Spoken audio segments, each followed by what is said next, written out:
Hi, Adam. Thank you for joining me today. How are you? Very good, actually. Thank you. How are you? I'm good. I'm good as well. Thank you very much. Okay. We are here today because you hit your first target on your Funded Trader Program account. And now you're already at a good point in your second account, right? Yes, it's progressing well. I mean, last Friday I got a bit of hit, but I could make a small profit last week, but I expect this week to be better. And actually, I'm looking for to hit the highest account size by year and hope I can manage. Fantastic. Fantastic. I'm glad to hear that. Good.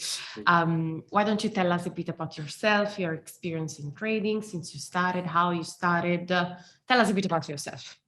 Sure. So actually, when I was doing my internship in a German automotive corporation, I just purchased a Udemy course. It was about investment banking, and when I did it, I realized this is the real deal for me. So I went into trading. I wanted to explore this, learn how to do it properly. And I think I'm fortunate because I found ex-investment bankers, hedge fund managers setting up great courses online, and I could acquire trading skills. So I started with equity trading this is a more like a hedge fund approach. So it's not the type of trading I'm doing for you guys, but yeah, it's going well. So I'm beating the S&P 500 around 30% this year. Trading, yes, I'm trading US treasuries as well, European treasuries. But when I received the chance from you, I had to figure out how to trade short term. I never done that, and I never traded FX. So I found a great guy. He was working at Barclays in London, and he set up a course about short term trading, and he showed all the tools they use there. I'm talking about order book trading, transaction profile building, and what's really driving currency market exchange rates. Well, to be honest, there is room for improvement because I needed 2 months to hit the 10% target, and I want to reduce it to 1 month, 10% in a month. So it's a bit of work to do there, but I think it's progressing well.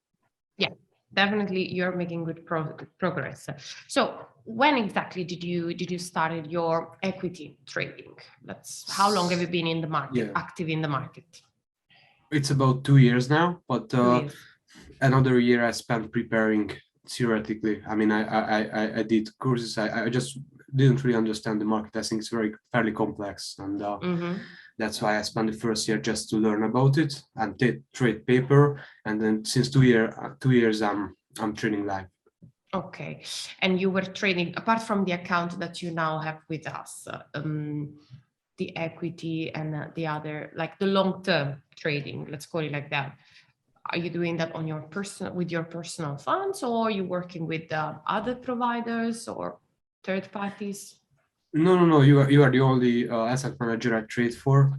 That's my own capital, and yes, so that's my own stuff. Actually, the reason I kept that portfolio is because longer term trading requires me to focus more on global macro, and that's why I think it gives me an edge in short term trading as well. So if I'm only trading in a one week horizon, I might be a bit less focused on what's really happening behind the scenes in terms of fundamentals. Of course. Adam, actually, this is really interesting. So I would like to ask you to explain to us the different approaches that you use when you trade equities, so long term, and when you trade with us on the Forex market. Just give me like an overview of actually and the differences that you go through. Sure. So yes, in my mind, it's two separate things. The equity and treasury. It's not necessarily equity trading. I'm trading options as well, treasuries, commodity contracts, but mostly equities. I look at so my approach is to do a macro hedge fund like trading on a 1 to 6 month time horizon. Very macro based again. When I'm trading equities, it's obviously based on company fundamentals, and and valuations. And I actually worked as a financial auditor for Ernst & Young, and so I know how to read the financial statements, so I'm focused on those. So I go with the bottom up approach. So I think about, okay, where the equity market, where the US equity market or European equity market will go, and why, and within the equity market, which sector will outperform or underperform, and then I know how am I positioning in certain sectors, and then I look for companies targets, and this is how I set up the trading. I think actually it's very labor intensive because there are so many corporations out there, in my opinion. But I think great flexibility of mine is, or great advantage of mine is because I'm flexible in terms of asset classes. So I'm not necessarily need to trade equities. If there is a better environment for treasuries, I go in, and you know, like now I'm long treasuries. I think a recession is about to come. I think the long end will jump. But when it comes trading for you, it's for me, it's more like a bit investment banking, market making style. So I'm looking at the order book. Yeah, okay. So this is what I learned from the guy who worked at Barclays. And first I'm building a transactional profile, and I'm identifying zones where the price and the market is in balance. And if it comes out of balance, so I'm not trading FX when the price is balanced, because it's just a noise. But when it comes out of balance, then I ask myself, is there a structural fundamental change why the market would reprice, for instance, Euro USD? And if there isn't, I trade mean reversion. If there is, then I trade accordingly. And another thing, when I trade FX for you, I'm very focused on bond yields. So that's the major support for me.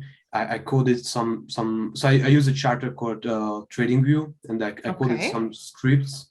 So I see, when I trade Euro USD, I see real difference in life based on 2-year government bond yields minus inflation expectations. And I was very surprised that I'm almost convinced that the big banks automated these trades, because it's so correlated with the real differentials and the moving in the exchange rate. So it's great. And I mean, when I'm trading crude oil, I modeled an equation where I take into consideration demand, production, DXY, and the crack spread. And so I'm developing some sort of models to predict where the price will go, at least to provide a support to know how to position. And order book trading, unfortunately, I'm working full time as an equity analyst for an insurance company, but so I don't. That would require me to watch the order book all day, right? But I plan to do trading full time really soon, and then I can really advance in order book trading. And I think that will be a big impact in terms of performance. I can time my entries much better. So and how do you do that now, for example? Because it's really interesting, actually, that the fundamental analysis has such a big weight on your own analysis and on your decision on when and how to enter in the market. But tell me a bit better of when. What kind of like time frame you use on the Forex market, so on the short term, and how can you actually then relate the technical analysis, because you mentioned some mean reversion and things, and when you were like talking about like imbalances, I believe you work a lot with market structure as well. So how can you relate that together with the fundamental analysis that you do on a side? Because I think this is really interesting, and I would like that more people can actually would be able to do that. So that's why I'm giving you the chance to explain that. Okay. Well, it's a very good question. So the way I look at it, it doesn't even matter what I'm trading. I want to understand what the market, what fundamentals the market price market pricing, sorry. So in terms of an exchange rate, it took me a bit of time to figure out that bond yields and interest rates are the single most impactful. However, there is like a safe haven, and there is a risk sentiment factor as well. Like even if U.S. Treasuries would drop, I think the dollar would still keep strong because it's a safe haven. It's not like other currencies. Like if European yields drop, I think the euro collapses or at least declines, but it's not necessarily true for the dollar. So I think in terms of fundamental, it's very complicated. But I combine it with technical analysis. It helps me to time my entries when I want to get in, when I want to get out, and to identify if the market is in balance. So but when I identify a balance zone, let's say I'm trading mostly Euro USD, and I identify a balance zone, I try to understand the current fundamental situation cause the market to find balance at this zone. So I want to understand if there is a structural change that would cause the market to reprice, and if so, where would it be repriced? So that's the kind of approach I'm taking. I hope it's understandable. So you use the fundamental analysis just to help you understand if the price is right where it should be within a range, let's put it like that. Yes. Or if it's aiming for some repricing, like with a more with a higher variation. Is that correct? Yes. And at that point, you just decide which way based on your fundamental analysis. Okay, that's very good. Exactly. And to entry in the market, which time frame you use? Do you were saying something about mean reversion? Do you work with the EMAs? What do you do? Tell us a bit more about that. Okay, so I never look at only one time frame. So first of all, I'm looking on a daily chart, but I'm taking the position on a 1 hour chart and a 4 hour chart, and I'm looking. So the way I identify balance zone is by using a tool called volume profile or transactional profile, and I look at the 1 week profiling. I do a 1 month profiling, and I do a 1 year profiling. So based on that, I identify the balance zones, but usually I monitor the market in a 1 hour time frame. So that I found the best for swing trading. That's interesting, because now basically you're saying that with your short-term trading with the currency market, you do basically what we call a top-down analysis. And then when you explained me earlier what you do with your equity long-term trading, you say like, I have like a bottom-up approach, correct? Yes, exactly. That's good. That's very good. That's interesting. What about the risk? Why don't you tell us a bit how you manage the risk? Of course, we help you, giving you some lot sizes to respect, but is it in line with your own risk appetite? Even translating in what you were doing on your personal account? Is it similar? Is it helping you? Is it restraining? What do you think? Well, to be honest, first, when I saw that there is a 3 times portfolio leverage in FX, I thought, wow, that's not very large, because I'm going 2.5 in equity and treasury trading, which is way more volatile than FX market. But to be honest with you, now I realize that you are right, because the amounts I'm losing, I shouldn't lose more at all, right? And if I'm going with higher leverage, then obviously I would lose double or triple, and that's unacceptable.